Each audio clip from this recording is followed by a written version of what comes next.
Hello everyone, welcome to the Rudra classes. और तो ये रहा हमारा the Hindu and PIB current affair of 2 June 2020। तो क्या है, आज इस क्लास में हम बहुत सारी चीज़ों के बारे में पढ़ेंगे जो कि न्यूज़ में थी। और चलिए स्टार्ट करते हैं इससे। तो हमारा पहला क्वेश्चन है, what is the work of NGT. NGT का क्या काम है? The NGT is a specialised forum for effective and speedy disposal of cases pertaining to environment protection and conservation of forest। तो पहला ऑप्शन है हमारा, एनजीटी क्या है? एक स्पेशलाइज्ड फोरम है जो कि इफेक्टिव एंड स्पीडी डिस्पोजल करता है केसेस को बहुत ही जल्दी सॉल्व करता है। वो किस चीज़ों से रिलेटेड केसेस होंगी? इन्वायरमेंट प्रोटेक्शन से और कंजर्वेशन ऑफ फॉरेस्ट से। तो हमारा पहला ऑप्शन ये है। और दूसरा ऑप्शन है B, been vested down power to hear any matter related to wild life protection act 1972 and Indian forest act, sorry, wild life protection act, wild life protection act 1972 and Indian forest act 1927। तो ये दोनों चीज़ याद होनी चाहिए option B में जो है कि एनजीटी कौन से दो एक्ट से रिलेटेड केसेस को नहीं सुनता है। वो क्या है? Wild life protection act 1972 and Indian forest act 1927, 7227। तो ये याद करना भी इजी है, 7227। तो इन दोनों एक्ट से रिलेटेड जो भी केसेस हैं उन्हें एनजीटी नहीं सुनता है। तो अभी पहले हम देख लेते हैं ये सही है या नहीं, उसके बाद हम देखेंगे कि इसे याद करना ज़रूरी है कि नहीं। तो हमारा ऑप्शन है first, 1 only, 2 only, 3 1 2 both and 4 none of the above. It means कि पहला वाला सिर्फ सही है, दूसरे में क्या है? दूसरा सही है, तीसरे में क्या है? 1 and 2 both are correct and fourth one is none of the above, means कि दोनों ही गलत हैं। तो यहाँ पे आंसर क्या है हमारा आंसर है 3 both are correct, means 1 and 2 both are correct. तो क्या है यहाँ पे? एनजीटी जो है वो स्पेशलाइज्ड फोरम है स्पीडी डिस्पोजल ऑफ केसेस को देखने के लिए। और वो केसेस कहाँ से रिलेटेड होंगी? इन्वायरमेंट प्रोटेक्शन और कंजर्वेशन ऑफ फॉरेस्ट से। और दूसरी चीज़, कौन से दो एक्ट से बाउंड नहीं है एनजीटी? कौन से दो एक्ट के केसेस को नहीं देखती है? वो है wild life protection act and दूसरा क्या है? इंडियन फॉरेस्ट एक्ट 1927 का। तो चलिए एनजीटी के बारे में और भी बातें जान लेते हैं। और ये सारी चीज़ों को आप ध्यान से सुनिएगा क्योंकि ये सारी इन्फॉर्मेशन बहुत ही मेहनत से और बहुत ही खोज के लेके आते हैं हम लोग और आप लोगों के लिए। तो चलिए यहाँ पे देखते हैं एनजीटी के बारे में क्या है। एनजीटी क्या है? It is a specialised body set up under the national green tribunal act 2010। तो ये एक ऐसी स्पेशलाइज्ड बॉडी है जो कि 2010 में एनजीटी एक्ट 2010 में इसके अंतर्गत इसे बनाया गया for effective expeditious disposal of cases relating to environmental protection and conservation of forest and other natural resources. तो ये यहाँ पे क्या है कि एनजीटी जो है वो 2010 का जो एनजीटी एक्ट था उसके अंडर में बना। और ये क्या करता है? ये इफ़ेक्टिव एंड एक्सपीडियस केसेस को डिस्पोज करता है।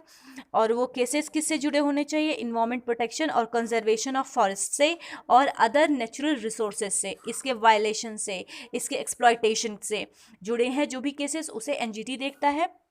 आगे देखते हैं, with the establishment of NGT India become the third country in the world to set up a specialised environmental tribunal only after Australia and New Zealand. तो यहाँ पे क्या है? एनजीटी जो है वो इंडिया में सिर्फ इंडिया में ही नहीं है और भी वर्ल्ड में 2 जगहों पे। वो क्या है? ऑस्ट्रेलिया और दूसरा क्या है? न्यूजीलैंड। तो इंडिया कौन से नंबर की कंट्री है? इंडिया 3rd नंबर की कंट्री है जो कि एनजीटी जैसी बॉडी को कंस्टिट्यूट करके रखी है। आगे देखते हैं, आगे क्या है। NGT is mandate to make a disposal of application और appeals finally within 6 months of filing of the same. Means कि कोई भी केसेस अगर एनजीटी में आता है तो एनजीटी उसे 6 month के अंदर अंदर उसे डिस्पोज कर देगी, उसे ख़त्म कर देगी, उसका रिजल्ट आ जाएगा। अगर अगर ये 6 month के अंदर नहीं आता है तो ये अपने आप ये केस ख़त्म हो जाता है, फिर एनजीटी को इसे छोड़ना पड़ता है। तो चलिए आगे देखते हैं।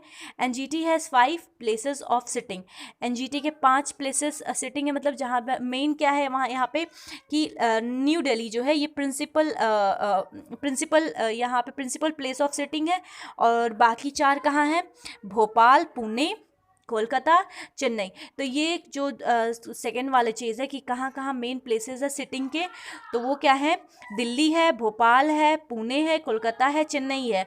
तो आप यहाँ पे ध्यान दीजिएगा क्योंकि इससे रिलेटेड क्वेश्चन एक बार आ चुका है प्रीवियस ईयर में, आई थिंक एसएससी में। तो आप लोग प्लीज़ यहाँ पे ये ध्यान दीजिएगा, इसे याद करने की कोशिश करिएगा कि एनजीटी के मेजर सिटिंग्स कहाँ पे होते हैं। तो वो कौन कौन सा है? न्यू दिल्ली है, फिर भोपाल है, पुणे है, कोलकाता है एंड चेन्नई है। तो आप इस सारी प्लेसेस को याद कर लीजिएगा। आगे देखते हैं क्या है इसमें। एनजीटी का स्ट्रक्चर क्या है? Tribunal comprise of chairperson. Tribunal में क्या होता है? चेयरपर्सन होते हैं। और the judicial members and expert members. इसमें कैसे मेंबर्स होते हैं? जुडिशल्स मेंबर्स होते हैं और एक्सपर्ट मेंबर्स होते हैं। They shall hold office for terms of 5 year, at least 5 year का टर्म का ऑफिस वो होल्ड कर चुके हों। और and not eligible for reappointment. और जो भी इसमें मेंबर्स आके एक बार जो भी एनजीटी में आके एक बार मेंबर बनता है वो रीअपॉइंटमेंट के लिए एलिजिबल नहीं है। तो यही सारे पॉइंट्स जो हैं क्वेश्चंस बनाते हैं कि अगर क्वेश्चन आ जाता है कि member of NGT is eligible for reappointment, तो क्या हो गया यहाँ से? ये सेंटेंस क्या होगा? गलत हो जाएगा, क्योंकि एनजीटी में जो भी मेंबर्स आ जाते हैं वो रीअपॉइंटमेंट के लिए एलिजिबल नहीं होते हैं। The chairperson is appointed by the central government in consultation with chief justice of India. और जो भी चेयरपर्सन एनजीटी का बनता है वो क्या है कि सीजेआई के कंसल्टेशन के बाद सेंट्रल गवर्नमेंट उसे अपॉइंट करती है। आगे देखते हैं। A selection committee shall be formed by central government to appoint the judicial member and expert member. तो एक सिलेक्शन कमेटी बनती है और जो किसके द्वारा बनेगी? सेंट्रल गवर्नमेंट के द्वारा। किस लिए बनेगी? ताकि इसमें जो मेंबर्स हैं एनजीटी में उन्हें अपॉइंट कर सके। तो आगे देखते हैं, आगे क्या है। There are to be at least 10 and maximum 20 full-time judicial member and expert member in the tribunals। तो क्या है कि at least 10 मीन्स कि मिनिमम 10 एंड मैक्सिमम 20 मेंबर्स होने चाहिए इस एनजीटी के ट्रिब्यूनल में। तो आगे देखते हैं क्या है। आगे में पावर और जुरिडिक्शन क्या है एनजीटी का, तो देख लेते हैं इसे। The tribunal has jurisdiction over all civil cases involving substantial question related to environmental including enforcement of any legal right relating to environment. तो यहाँ पे सभी सिविल केसेस को जो कि इन्वायरमेंट से रिलेटेड है, और उसमें क्या है? इन्वायरमेंट से रिलेटेड मीन्स कि और रिलेटेड टू इन्वायरमेंट। तो जो भी केसेस जो भी सिविल केसेस होंगे जो कि इन्वायरमेंट से रिलेटेड होंगे और उन्हें ही ये देखता है और इसके जुरिडिक्शन में आते हैं। Being a statutory body. और इसमें देखिए स्टैट्यूटरी बॉडी क्या होते हैं? स्टैट्यूटरी बॉडी होती हैं वो बॉडीज़ जो कि किसी एक्ट के द्वारा बनी हो, उसे क्या कहते हैं? स्टैट्यूटरी बॉडी कहते हैं। Like courts, apart from original jurisdiction side on filing on an application. NGT also appeal jurisdiction to hear appeal as a court, एक कोर्ट की तरह भी काम करती है अगर इसमें किसी जुरिडिक्शन को फाइल किया गया तो.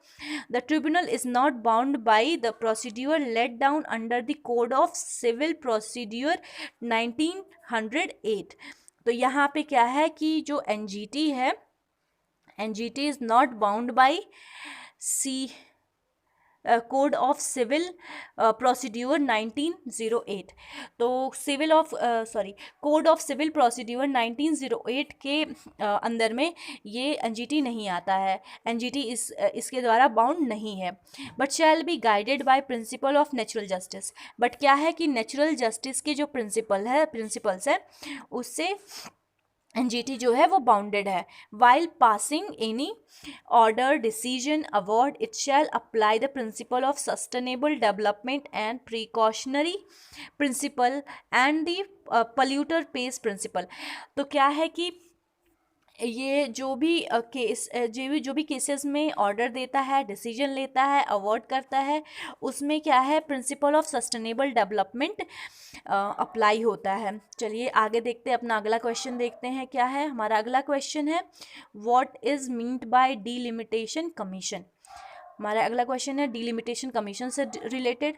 तो अभी क्या है कि आप सभी प्लीज़ क्वेश्चंस के आंसर करिएगा, अपने आप को चेक करिएगा, और इससे क्या होगा कि पता चलेगा कि आप लोगों को कितनी तैयारी की ज़रूरत है. तो हमारा नेक्स्ट क्वेश्चन है what is mean by delimitation commission. Delimitation commission का मतलब क्या है. तो हमारा पहला ऑप्शन है ए, delimitation literally means the act or process of fixing limits or boundaries of territorial constituencies in a country or a province having a legislative body. तो यहाँ पे क्या लिखा है कि डिलिमिटेशन का मतलब होता है कि किसी भी कंट्री में या फिर उस कंट्री के किसी प्रोविंस में जिसकी कोई लेजिस्लेटिव बॉडी है, तो वहाँ पे क्या है बाउंड्रीज सेट करना और बाउंड्री डिसाइड करना. जैसे लेजिस्लेटिव बॉडीज़ हैं, लेजिस्लेटिव बॉडी होने का मतलब है कि लेजिस्लेटिव असेंबली, ताकि बाउंड्रीज सेट हो जाएं और एक तरह से प्रॉपर तरीके से इलेक्शन करने में दिक्कत ना हो. दूसरा क्या है हमारा बी, इलेक्शन में क्या है कि बाउंड्री डिसाइड होगी कि इस बाउंड्री के अंदर में कितने लोग खड़े हैं और इस एरिया में जो यहाँ पे जो जनता है उन्हें कितने लोगों को वोट देना है.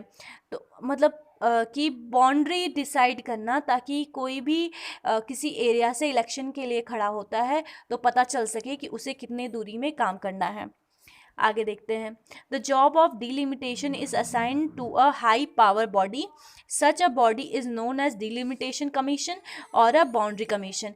तो डिलिमिटेशन का मतलब हो गया बाउंड्री फिक्स करना, और इस बाउंड्री को बनाने के लिए एक कमीशन बनाया गया है, एक हाई पावर बॉडी बनाया गया है. उस बॉडी को क्या कहते हैं, डिलिमिटेशन कमीशन और अ बाउंड्री कमीशन.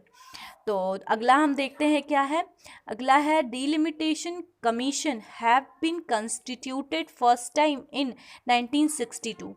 तो इसमें क्या लिखा है कि डिलिमिटेशन कमीशन जो है पहली बार 1962 में बनाया गया था. तो चलिए हम अपना आंसर देख लेते हैं. तो हमारा आंसर है इस क्वेश्चन का, क्वेश्चन नंबर 2 का हमारा आंसर है. यहाँ पे क्या है कि जो सी वाला ऑप्शन था वो गलत है, क्योंकि यहाँ पे 1962 नहीं है, 1952 है. 1952 ये है. और इस तरह से हमारा जो तीसरा है मीन्स ये सी मीन्स तीसरा गलत है. तो यहाँ से 4th वाला ऑप्शन गलत हो गया, 3rd वाला ऑप्शन गलत हो गया, 2nd वाला गलत हो गया. सो क्या बचा, पहला वाला. तो सिर्फ पहला वाला ही सही है. इट मीन्स कि हमारा आंसर क्या है यहाँ से 1 and 2 means A and B is correct. तो चलिए इसके बारे में और भी बातें जान लेते हैं डिलिमिटेशन के बारे में, डिलिमिटेशन कमीशन के बारे में. तो डिलिमिटेशन क्या होता है, अभी तो हमने देख लिया कि बाउंड्रीज सेट करना, ताकि बाउंड्रीज सेट करना किसी कंट्री में या फिर उस कंट्री के किसी प्रोविंस में, और जहाँ पे लेजिस्लेटिव बॉडी हैं। और हाउ डिलिमिटेशन कैसे होता है, तो under article 82 the parliament enact delimitation act after every census, मतलब कि जब भी जनगणना होता है तो डिलिमिटेशन को बनाया जाता है। Under Article 170 state also get divided into territorial constituencies as per delimitation act। तो क्या है कि 170 आर्टिकल के अंदर में क्या है कि स्टेट्स जो हैं वो भी टेरिटोरियल कंस्टिट्यूएंसीज में डिवाइड होती हैं एज पर जो कि डिलिमिटेशन कमीशन में बताया गया है। एवरी सेंसस के बाद में जो भी डिलिमिटेशन एक्ट में, नॉट कमीशन, एक्ट में जो भी रूल्स हैं, जिस तरह के रूल्स हैं उस हिसाब से स्टेट्स भी डिवाइड होते हैं। और ये रूल कहाँ पे दिया हुआ है, आर्टिकल 170 में। आगे देखते हैं, आफ्टर एवरी सेंसस, हाँ, once the act is in force, अगर एक्ट जब स्टार्ट हो जाता है, मतलब फोर्स में आ जाता है, the union government set up a delimitation commission, तब यूनियन गवर्नमेंट क्या करती है, एक डिलिमिटेशन कमीशन बनाती है। और फर्स्ट डिलिमिटेशन कमीशन कब बना था, हमारा first delimitation commission was carried out by president with the help of election commission in 1950 and 51। the delimitation commission act was enacted in 1952 and क्या है कि देखिए यहाँ पे 52 था ना, 1962, बट क्या है ये 52 है। प्रॉपर तरीके से ये बना तो 1950-51 में, लेकिन प्रॉपर तरीके से काम करना और कॉन्स्टिट्यूशन जो हुआ इसका वो 1952 में हुआ। दूसरा कब हुआ, 1963 में। तीसरा 73 में। और चौथा कब हुआ, 2002 में। तो कितनी बार अभी तक बन चुका डिलिमिटेशन कमीशन, 4 बार। अभी तक कितनी बार बना, 4 बार बन चुका है डिलिमिटेशन कमीशन। तो अंडर एक्ट ऑफ ये सारे कब कब बनाए गए, अंडर एक्ट ऑफ 1952 का बना। और इसी तरह से 62 के एक्ट के अकॉर्डिंग 63 का डिलिमिटेशन कमीशन बना, 72 के एक्ट के अकॉर्डिंग 73 का डिलिमिटेशन कमीशन बना, और 2002 के एक्ट के अकॉर्डिंग 2002 का डिलिमिटेशन कमीशन बना। There was no delimitation after the 1981 and 1991। तो क्या है कि there was no delimitation after 1991 and 1981 के सेंसस के टाइम पे क्या था कि कोई डिलिमिटेशन नहीं बना था। चलिए आगे का क्वेश्चन देखते हैं क्या है हमारा अगला क्वेश्चन है which is the correct statement about, I think आप लोग क्वेश्चंस कर रहे होंगे अपने अकॉर्डिंग, और अपने अकॉर्डिंग में आंसर्स कर रहे होंगे और अपने आप को जज कर रहे होंगे। तो चलिए अगला क्वेश्चन देखते हैं, which is the correct statement about bar council of India. तो इसमें क्या है, पहला हमारा ऑप्शन है, जस्ट अ मिनट, हमारा पहला ऑप्शन है ए, The Bar Council of India is a statutory body established under the Section 4 of Advocate Act 1961 that regulates the legal practice and legal education in India।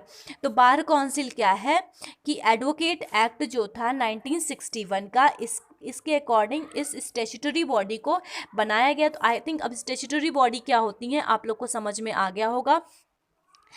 तो इसमें क्या होता है कि जो भी ये स्टैट्यूटरी बॉडी है बार काउंसिल ऑफ इंडिया, ये 1961 का जो एडवोकेट एक्ट था इसके अंदर में बनाया गया, और ये क्या करता है, लीगल प्रैक्टिस और लीगल एजुकेशन को, मतलब कानूनी प्रैक्टिस और कानूनी पढ़ाई को क्या करता है, रेगुलेट करता है। दूसरा देखते हैं, its members are elected from amongst the lawyer in India, जो भी इंडिया में जो भी लॉयर्स हैं उनमें से इनके मेंबर्स को चुना जाता है।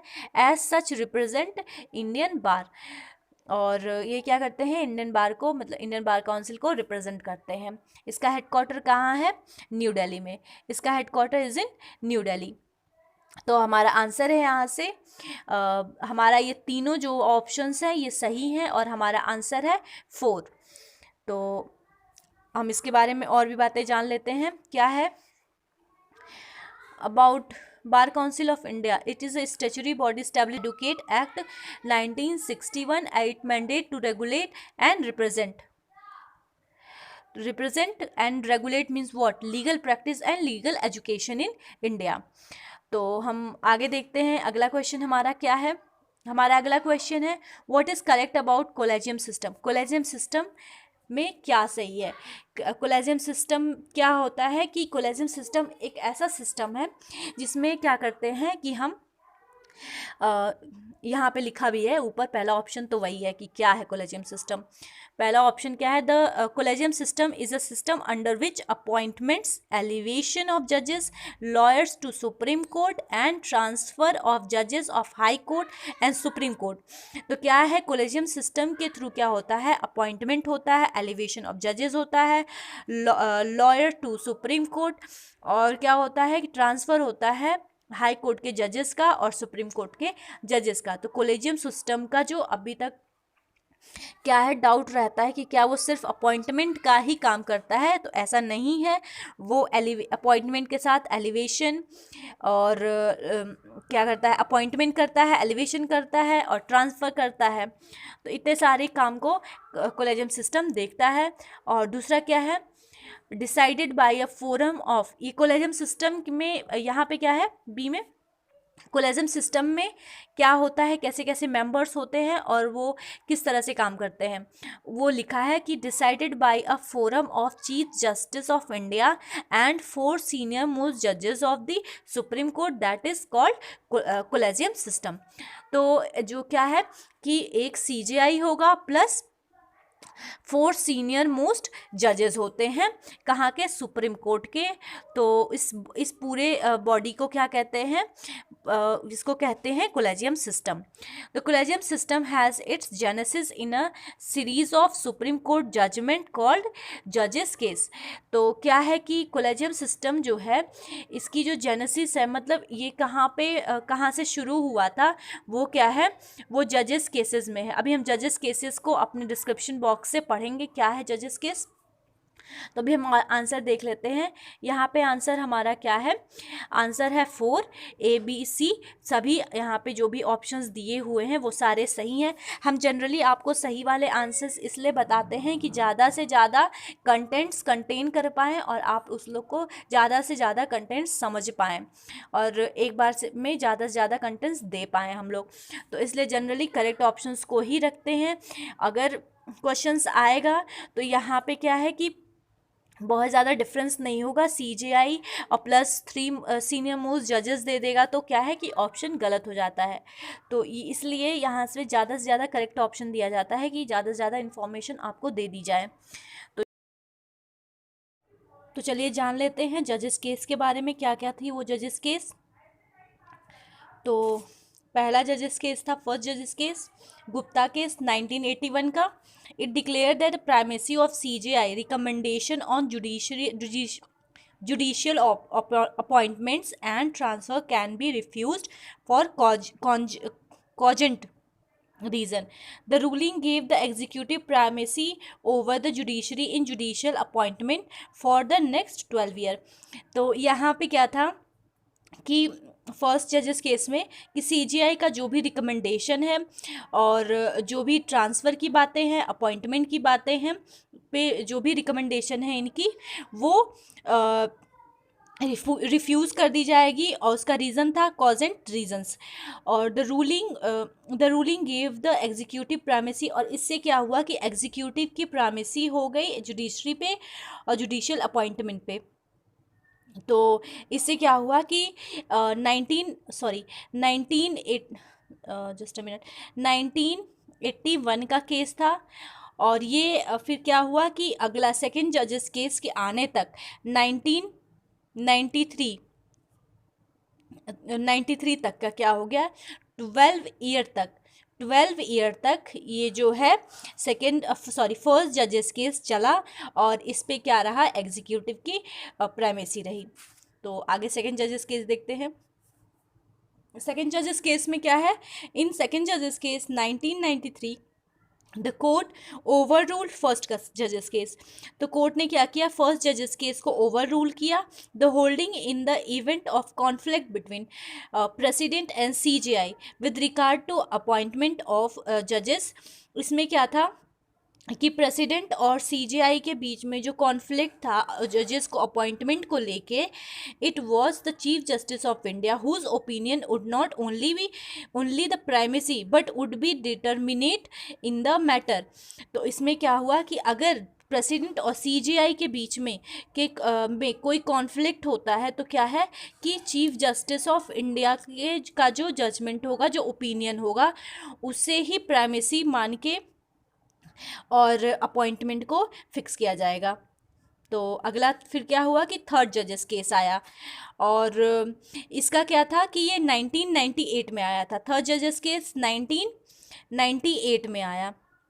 फर्स्ट वाला कब आया, अभी देख लेते हैं एक सीरीज़ में। 1981 में फर्स्ट जजेस केस, और 1993 में 93 में सेकेंड जजेस केस, और 1998 में थर्ड जजेस केस। तो थर्ड जजेस केस जो है 1998 में आया, और इसके बारे में देखते हैं। Collegium system of supreme Court and High Court of India based on precedence established by the three जजेस case in is a legally valid system. Means कि कोलेजियम सिस्टम को क्या कर दिया गया कि लीगली वैलिड सिस्टम बना दिया गया अपॉइंटमेंट के लिए, ट्रांसफ़र के लिए ऑफ जजेस in the Supreme Court and in all high courts of India. तो क्या था कि 1998 का जो थर्ड जजेस केस था, उसमें क्या हुआ कि कोलेजियम सिस्टम को एक वैलिड सिस्टम मान के, और ये मान लिया गया कि जो कि कोलेजियम सिस्टम से जो भी रिज़ल्ट आता है किसी भी जजेस को आपके अपॉइंटमेंट और ट्रांसफ़र के लिए, तो वो फिक्स रहेगा। तो चलिए हम अपना नेक्स्ट क्वेश्चन देखते हैं, और हमारा नेक्स्ट क्वेश्चन है Indian council of medical research. अभी क्या है कि ICMR जो है वो काफ़ी न्यूज़ में है ड्यू टू कोरोना, तो इसलिए हम ICMR के बारे में देख लेते हैं क्या है ये। तो हमारा पहला ऑप्शन है Indian Council of Medical Research, the apex body in India for the formulation, cooperation and promotion of biomedical research, is one of the oldest and largest medical research bodies in the world. World में क्या है, ICMR सबसे बड़ी और सबसे पुरानी body है जो कि किसके काम करती है, ये काम करती है formulation, coordination and promotion of what biomedical research. तो बायोमेडिकल रिसर्च से कोई भी फॉर्मुलेशन है, कोऑर्डिनेशन है, प्रमोशन है, तो उसे ICMR देखती है, और ये इंडिया की एपेक्स बॉडी है, और ये वर्ल्ड की लार्जेस्ट और ओल्डेस्ट मेडिकल रिसर्च बॉडी है इन द वर्ल्ड। इसका फॉर्मेशन कब हुआ, इसका फॉर्मेशन हुआ था 1911 में एज IRFA के रूप में पहले इसका फॉर्मेशन हुआ। फिर 1949 में इसे रीनेम करके ICMR बना दिया गया। तो चलिए हम देखते हैं ICMR के रिगार्डिंग कौन से ऑप्शन सही हैं। तो हमारा पहला है A ओनली, मीन्स कि सिर्फ पहला सही है। B है B ओनली, मीन्स दूसरा सही है, सिर्फ दूसरा सही है। तीसरा क्या है, A और B दोनों सही है। चौथा क्या है, दोनों ही गलत है। तो हमारा यहाँ से आंसर है C, C नहीं, तीसरा क्या है हमारा, तीसरा दोनों ही ऑप्शन जो हैं वो सही हैं। तो यहाँ से क्या है, हम और भी ICMR के बारे में जान लेते हैं, बातें क्या है ये। तो the Indian council of medical research, the apex body in India for formulation, coordination and promotion of biomedical research, is one of the oldest and largest medical research body in the world. The ICMR is funded by, यहाँ पे क्या था, अभी ये बाकी चीज़ें तो हमने ऑप्शंस में देखी हैं। यहाँ पे funded by government of India through department of health research, department of health research. तो क्या है कि funded by government of India through, government of India इसे फंड करती है, डिपार्टमेंट है वो जिसके थ्रू करती है, डिपार्टमेंट ऑफ हेल्थ रिसर्च। किस मिनिस्ट्री के अंदर आती है आईसीएमआर? आईसीएमआर आती है ministry of health and family welfare के अंदर। तो ये इसको क्या है कि आप इसको याद कर लीजिएगा कि आईसीएमआर जो है ministry of health and family welfare के अंदर आती है, क्योंकि क्वेश्चन आ सकता है कि आईसीएमआर किस मिनिस्ट्री के अंदर आती है। और दूसरी चीज़ ये है, इसकी प्रोबेबिलिटी इसलिए बढ़ जाती है एज अ क्वेश्चन क्योंकि इस समय आईसीएमआर काफ़ी न्यूज़ में है। आगे हम देख लेते हैं अपने नए इनिशिएटिव में। आज हमें किस चीज़ के बारे में जानना है, तो आज हम जानेंगे ट्राई के बारे में। जानेंगे ट्राई क्या है? Telecom regulatory authority of India is a statutory body. Again क्या है वर्ड आया? Statutory body. तो आपको हम लोग फिर से बता देते हैं कि ये क्या है, एक ऐसी बॉडी होती है स्टैट्यूटरी बॉडी जो कि किसी एक्ट के थ्रू एग्जिस्टेंस में आती है। तो इसको जान लेते हैं किस एक्ट के थ्रू आई। तो statutory body setup by the government of India under section 3 of the telecom regulatory authority of India act 1997। तो यहाँ से हम देख रहे हैं कि ये जो ट्राई स्टैट्यूटरी बॉडी, ये 1997 का जो एक्ट था telecom regulatory authority of India, इसके थ्रू एग्जिस्टेंस में आई। और भी चीज़ देखते हैं क्या है। It is the regulator of the telecommunication sector in India. ये टेलीकम्युनिकेशन सेक्टर और इन इंडिया की जो भी टेलीकम्युनिकेशन है उसे देखती है। कब बनी थी? ये बनी थी 20 फरवरी 1997 में। सेक्टर इसका क्या है? टेलीकम्युनिकेशन। हेडक्वार्टर क्या है? न्यू दिल्ली। कम्युनिकेशन के बारे में ट्राई के बारे में जान लिए क्या है। पहली चीज़ ये स्टैट्यूटरी बॉडी है। दूसरी चीज़ क्या है? 1997 में बनी, और 1997 का जो एक्ट था ट्राई एक्ट, उसके थ्रू ये बनी। और ये क्या करती है? ये रेगुलेट करती है टेलीकम्युनिकेशन सेक्टर जो कि इंडिया में है। और इसका सेक्टर क्या है? सिर्फ टेलीकम्युनिकेशंस को देखना। इसका हेडक्वार्टर क्या है? New Delhi. So that's all from the today's current affair. So please do like, share and subscribe. Stay safe, stay healthy.